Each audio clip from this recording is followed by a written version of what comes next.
Bom, pessoal, vamos lá para a nossa aulinha de história hoje? Então, nós temos aí no livro de vocês, que eu já pedi para fazer a leitura, acredito que todos tenham terminado, né?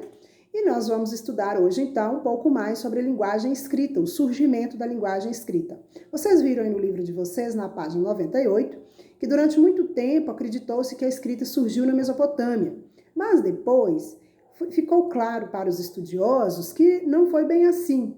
A escrita não surgiu somente na Mesopotâmia, ela surgiu também em outros lugares, como no Egito, na Índia, na China, tudo ao mesmo tempo, porém com formas diferentes de se organizar. Bom, nós temos então a escrita dos sumérios, né? Está dizendo o seguinte: eles tiveram um grande estudo, uma grande forma de organização para que conseguisse concretizar uma forma de comunicação mais bem elaborada do que antes, né? Porque antes eles tinham apenas desenhos, que são sinais rupestres, que são considerados mais arte do que escrita. Então, houve um grande estudo para que essas pessoas conseguissem estabelecer uma comunicação escrita. Para quê? Acredita-se para poder receber pagamentos, né? Registrar os recebimentos, a circulação de produtos que nós vimos aí, que as pessoas trabalhavam, levavam os seus tributos aos seus líderes, né? E eles precisavam registrar isso. E como é que ia registrar se não tinha escrita, né? Então, tudo isso precisava ser registrado, inclusive para trocas e vendas, né? Os registros precisavam ser feitos. Então, surgiu a escrita para cumprir essa necessidade de comunicação. Bom, vocês podem ver aí também no livro de vocês que a escrita suméria é uma das mais antigas também, né? E ela era escrita com uma cunha, né, nas tábuas de barro, por isso elas são chamadas de escritas cuneiformes. O nome cunha, né? Cunha, você sabe o que é, né? Um pedaço de madeira. E aí a escrita era feita com uma cunha, por isso escrita cuneiforme. Na página 99 de vocês têm uma foto com uma peça de escrita cuneiforme. Na verdade, essa daí é feita de madeira, né? A fotografia que vocês veem não, é de argila mesmo, de argila, e ela data de 2350 antes de Cristo. É isso? Então, ó, tem muitos anos. Bom, a escrita suméria, assim como a egípcia, utilizava pictogramas. O que é isso, professora? A palavra pictograma vem da seguinte organização. Picto significa pintura, pintado. E grama significa letra, ou seja, letra pintada.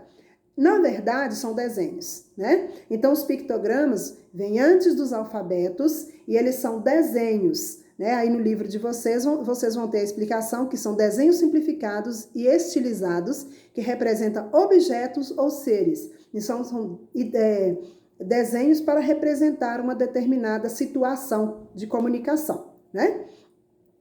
E a escrita chinesa utilizava ideograma, aliás, eles ainda utilizam, né? Então, a escrita dos chineses era diferente da escrita dos sumérios, por isso nós temos aí hoje a nossa forma de escrever diferente, Japão, da China, da Índia, porque eles usam ideogramas, né?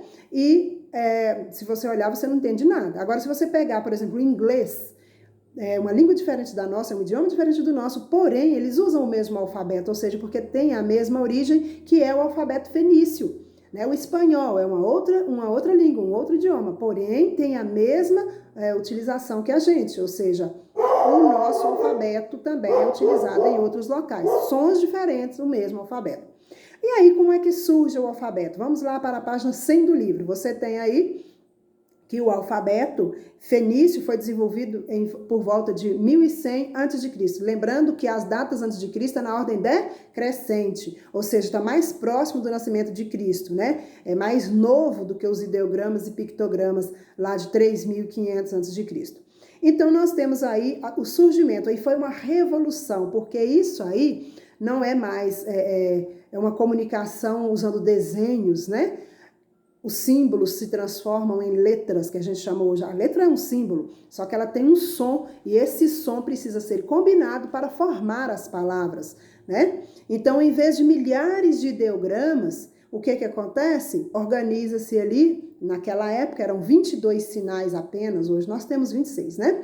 22 sinais, ou seja, 26 letras com sons diferentes que combinadas formavam as palavras. Então, a escrita alfabética fenícia era mais simples do que aquelas que utilizavam ideogramas e pictogramas, né? Os ideogramas ainda mais, porque o símbolo precisa ser interpretado, não é isso?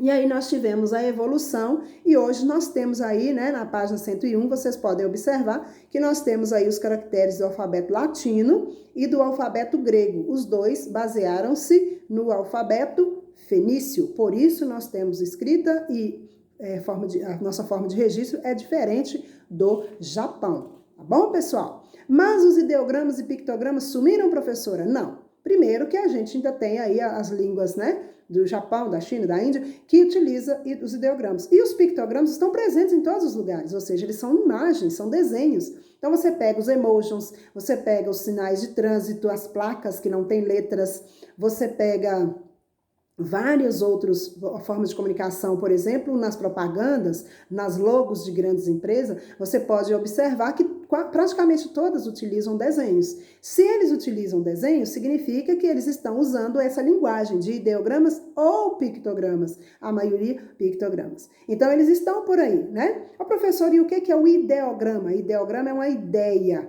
O desenho, a imagem, representa a ideia. Então, ideo é ideia, né? E grama é letra. Então, nós temos aí uma ideia transmitida através de um símbolo. Por exemplo, você pega lá um símbolo da escrita chinesa, ele representa uma ideia, que eu não sei qual é, porque eu não falo a língua, né? Mas eles conseguem falar baseado naquilo ali, eles conseguem ler aquele símbolo, assim como a gente também consegue. Por exemplo, você pega uma placa de trânsito, você consegue ler, né? Embora não tenha letra, você consegue ler, é um tipo de texto. Então, ideogramas e pictogramas não sumiram, eles estão por aí. Inclusive, nós temos gráficos de pictogramas, né? Depois nós vamos estudar lá na matemática. Eu espero que tenha ficado claro para você e agora você vai resolver as atividades do seu PET, tá bom?